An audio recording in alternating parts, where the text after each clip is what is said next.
Lindsay, let's talk about the defense, because the defense was I know people are going to talk about Bo Nix, and they should, because he deserved it. But the way that this team was able to adjust and to adapt, I think that's going to be a huge part of what we talk about moving forward with what Derek Mason has been able to do with this defense. Yeah, and one of the complaints that we've heard quite a bit this season was about those incredibly talented number one receivers just having their way against Auburn. We all remember what Dotson did in that Penn State game. And at the end of the first quarter, you're looking at Kayshon Boutte for LSU, and he's got Boutte. He's got 4 catches for 114 yards and a touchdown after the first quarter, and you're thinking, oh no, this is going to be one of those games where it's just he destroys us. He finishes the game with 6 catches for 127 yards. So he gets 13 yards after the first quarter. Auburn just clamps down, doesn't let it happen. Pass rush. A game, you're missing TD Moultrie, you're missing Owen Papo. You saw a lot of pass rush. You saw a lot of just impacting the quarterback. It doesn't show up on the stat sheet like it should, but Eku Leota had a great game. Probably played more snaps than he's played at any game at Auburn so far, but he made him count.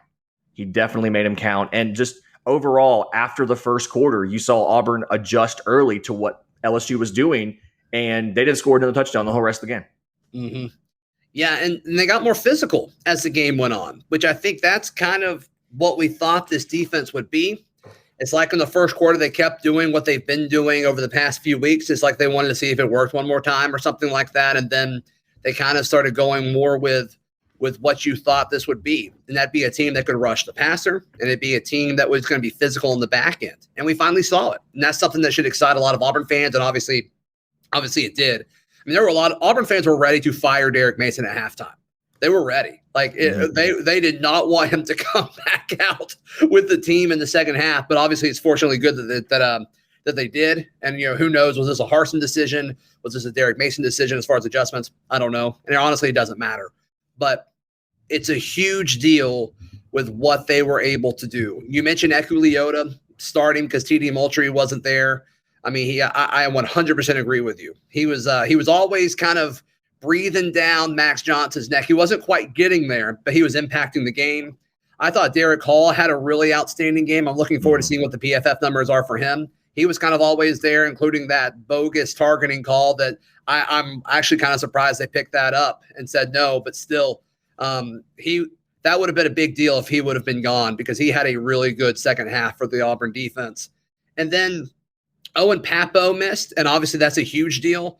And that was the first one where it's like, oh no, is Auburn going to be able to kind of, succeed without him? Because we kind of expected LSU to pass the football a lot, and Owen's a little bit better in coverage than some of these other linebackers. And Zakoby McClain's a freak. But he got 12 tackles again, and he quietly gets double-digit stops every single game, virtually every single game. He's so good at that. He's so good at being close to the football. He's rising up draft boards because of it. But Auburn's front seven is the best that it's looked this season, in my opinion.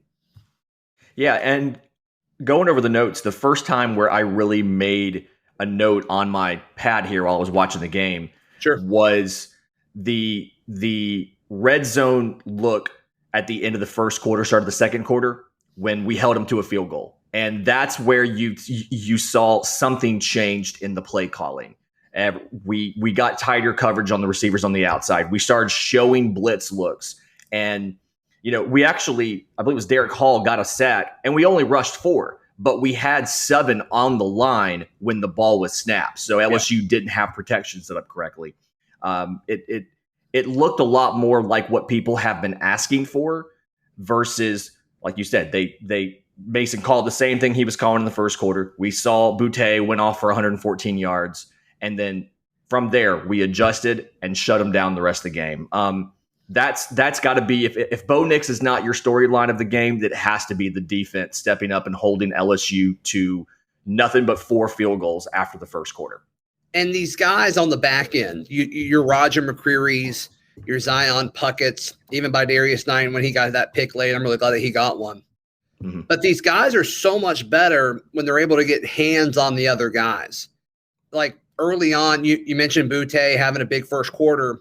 Half of his production, and I think I'm actually being literal here, was that one play where he got some separation from Roger McCreary because McCreary kind of got essentially picked by our own guys as far as, just kind of getting lost in traffic there.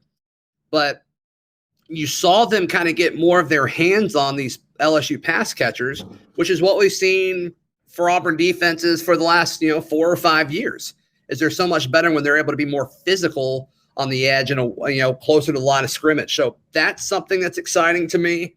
I don't know, man. I think there's going to be a lot better feeling about this team moving forward because of what the defense was able to do against LSU in Baton Rouge Saturday night.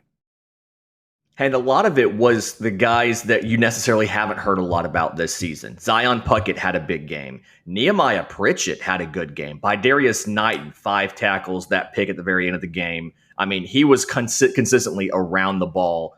And so it's contributions where you didn't necessarily expect them. The names we've talked about, Owen Papo, TD Moultrie, not there. Roger McCreary did have that 55-yard gain to Butte, but outside of that, it's some of these unheralded guys. And to me, it makes the point that this staff has earned the benefit of the doubt on the players they brought in. Because a lot of the guys who made the impacts last night, whether on offense or on defense, you saw Darius Knighton with 5 tackles. You saw Eku Leota with a bunch of quarterback hurries and a sack. Right. Looking at offense, you saw Demetrius Robertson with 6 catches. This staff, the guys they've brought in, I think now it's finally clicked. Here's where everybody's strengths are and how we can best use them in the scheme we're trying to run. And if this Auburn team that we saw Saturday night plays Penn State again, there's a good chance they win that game.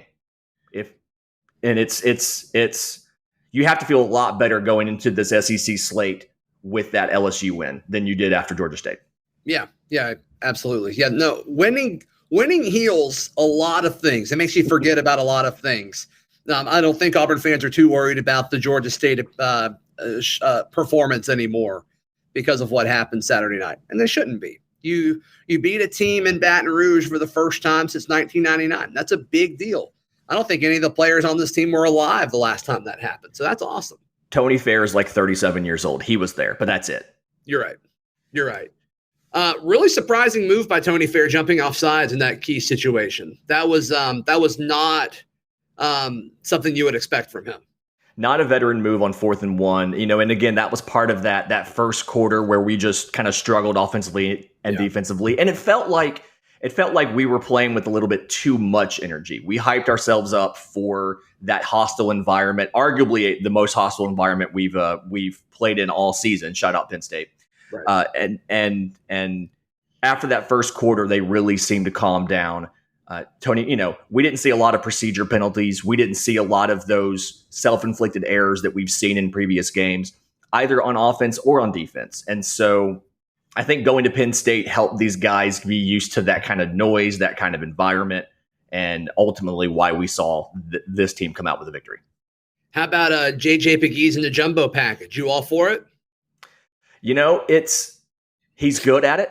Sure, I just feel like that we're putting that on film just to set something up off of it later. Like I can see third quarter of the Iron Bowl, we're down by 10 because, we're trying to keep it close. And Pegues is in there, and we've used him 8 times this season to block in the red zone, in a jumbo package, and he slips out and catches a touchdown pass. Like, I'm just going to call it now. We're setting something up with that. We have plenty of tight ends on this roster. I'm all for it. No, I think that'd be great. You mentioned Demetrius Robertson when you were listing some of the transfers that made impact Saturday night. I both love it and I'm frustrated by it, but I think it's a net positive for me that there's kind of been a different primary option in the receiving game virtually every game. Some weeks it's Robertson. Last week it was Kobe Hudson. There was against Alabama State, it was Shedrick. So I like that different guys are stepping up each time. And I kind of wonder if that's game plan stuff or if it's or if it's just kind of the flow of the game and certain guys get open and Bo Nix finds them. I'd love to know. But that's I think that's going to long-term be a strength of this team. When you're preparing for Auburn, there's not one guy in the receiving game that you can key in on. I mean, we can even throw in John Samuel Shanker as far as, potential number one targets on any given play. I think there's a lot of upside there.